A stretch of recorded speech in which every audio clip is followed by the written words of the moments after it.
পূজা দি এগুলো দিয়ে কিছু একটা বানাও তো, খিদে পেয়েছে। দোকান থেকে সবাই আনলাম এগুলো দিয়ে। ঝটপট বানাবে। হ্যাঁ অঙ্কিতার কথা রাখতে এই চিপস কুরকুরিগুলো দিয়ে বানিয়ে নেব চিপস কুরকুরির একটা চাট। এরপর একটি বোল্ট নিয়ে একে একে চিপস কুরকুরিগুলো সব ঢেলে নিলাম। এই চিপস কুরকুরি চাটের সাথে একটু চা বা কফি হলে মন্দ হয় না বলো, আমার তো বেশ লাগে।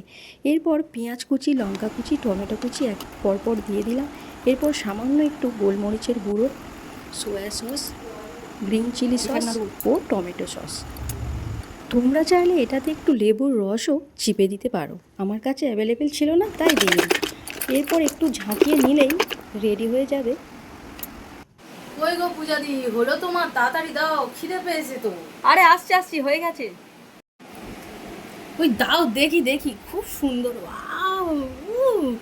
আরে দেখে তো টেস্ট করে বল। ভালোই লোভ লাগছে দেখে। তো একটু খেয়ে দেখি, বলো। হুম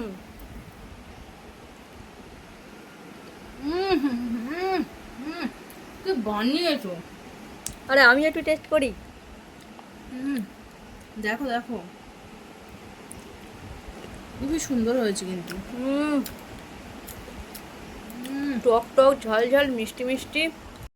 তোমরা কারা কারা আছো যারা চিপস কুরকুরি দিয়ে এমন চাট বানিয়ে খাও, কমেন্টে অবশ্যই জানিও। আর তোমরাও বাড়িতে বানিয়ে নিও এই চিপস কুরকুরির চাট। আমার তো বেশ ভালোই লেগেছে, অঙ্কিতারও দুর্দান্ত লেগেছিল।